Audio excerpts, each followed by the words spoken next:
किसी ने ठीक ही कहा है, जिंदगी ऐसी बना जिंदा रहे दिल शाह तू, जब न हो दुनिया में तो दुनिया को याद आए तू, जिंदगी ऐसी बना। दोस्तों, मनुष्य जन्म पाकर यदि मानवता के जो गुण है हमारे अंदर विकसित नहीं होते हैं, दुखियों के दुख को देखकर हमारा हृदय द्रवित नहीं होता है, उनके दुखों को हरने के लिए हम संकल्पशील नहीं बनते हैं, तब तक सोचना चाहिए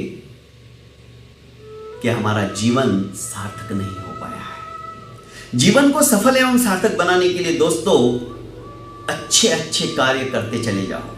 छोटी सी जिंदगी है और यह सुनिश्चित है जो जन्मा है एक दिन मृत्यु अवश्यम भावी है, पर जन्म मरण की श्रृंखला के अंदर उसी का जीवन सफल होता है जो दूसरों के लिए जीना सीखता है। अपने लिए तो पशु पक्षी भी जीते हैं, पर उनका जीवन जीवन नहीं है। मनुष्य ही एक ऐसा है जो दूसरों के लिए जीता है। दोस्तों, यही सब कुछ सोचकर हमारा एक फाउंडेशन है सुसंस्कृति के नाम से। इस फाउंडेशन के अध्यक्ष अशोक आचार्य जी, जिनके दिमाग के अंदर कई तरह की संकल्पनाएं उद्भूत होती है और उसके अनुसार हमारी यह संस्था कार्यरत करती है, कार्यशील बनी रहती है।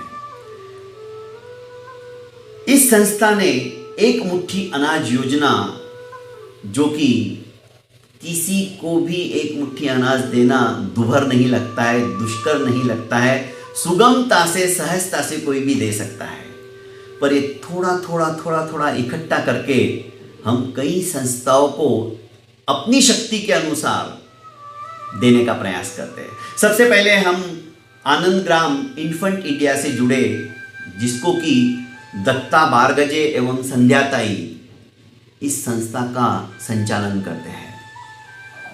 बीड जिले में है और यह संस्था HIV पॉजिटिव बच्चों को संभालती है।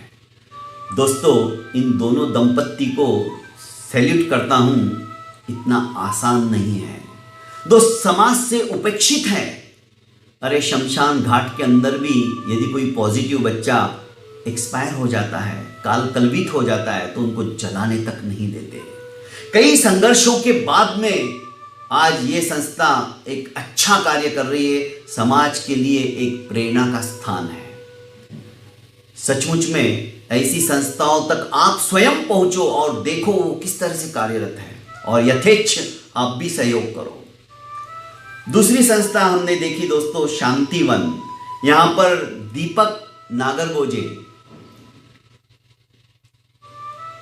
धनाढ्य व्यक्ति, पैसों का किसी भी प्रकार का अभाव अभियोग नहीं, पर अपना सर्वस्व उसने उन शेतकरी किसान लोग जो कि आत्महत्या कर लेते हैं, उनके बच्चों को ये संस्था संभालती है, उनको पढ़ा लिखा कर सुयोग्य बनाती है, अपने पैरों के ऊपर खड़ा करती है। और तीसरी संस्था अभी थोड़े ही समय हुआ है हम जुड़े हैं स्नेहवन से।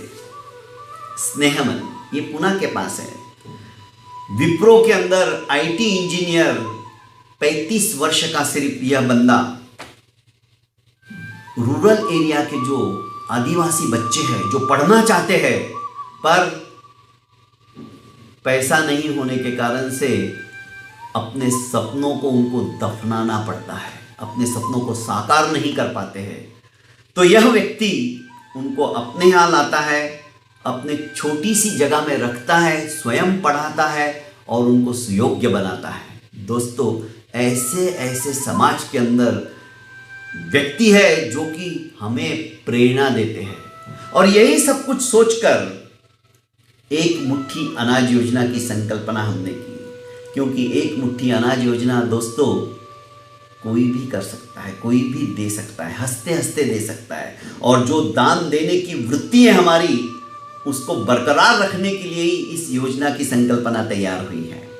एक मुट्ठी छोटा सा बच्चा भी अपने हाथ में अनाज लेता है ना, तो नियर अबाउट 365 दाने आते हैं, अर्थात एक दिन का सिर्फ एक दाना। एक दाना भी यदि आप देते हो ना दोस्तों, उन गरीबों का, उन असहायों का पेट भर जाता है। यही संकल्पना लेकर मैं आपके सामने आया हूं और आप भी यथाशक्ति जो देना चाहो सहर्ष दीजिए, क्योंकि इस धन की गति 3 है, दान, भोग और नाश।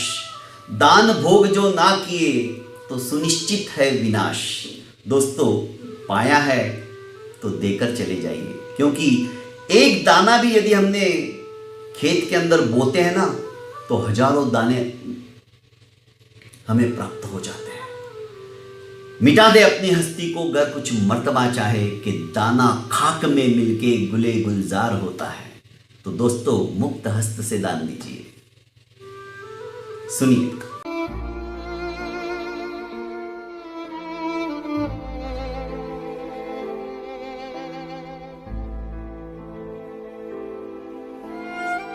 सुसंस्कृति फाउंडेशन आज आपके सामने एक मुट्ठी अनाज योजना लेकर समुपस्थित हुआ है। इस योजना को हमारे फाउंडेशन के अध्यक्ष अशोक जी आचार्य, इन्होंने संरचना की है इसकी। और एक मुट्ठी अनाज योजना के पीछे एक ही उद्देश्य है कि किसी को भी भार नहीं पड़े।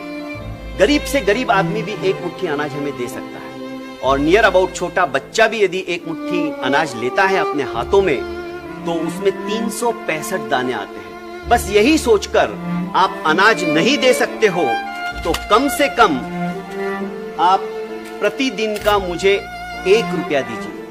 ये 1 रुपया इन बच्चों की जिंदगी बदल सकता है।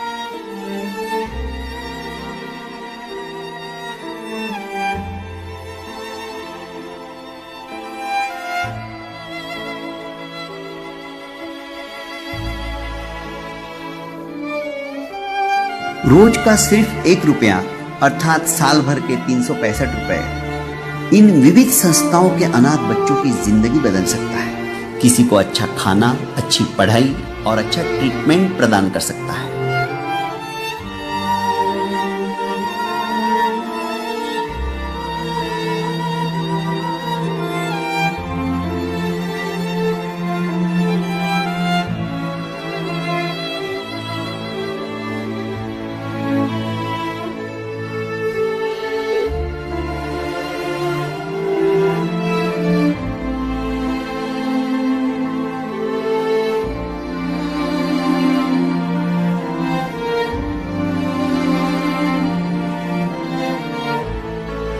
आइए एक पल के लिए खुद को छोड़कर किसी और के खुशियों के बारे में सोचते हैं। समाज से उपेक्षित एवं पीड़ित ऐसे अनाथों की उम्मीद बनते हैं। इन बच्चों के साथ थोड़ी सी खुशियां बांटते हैं।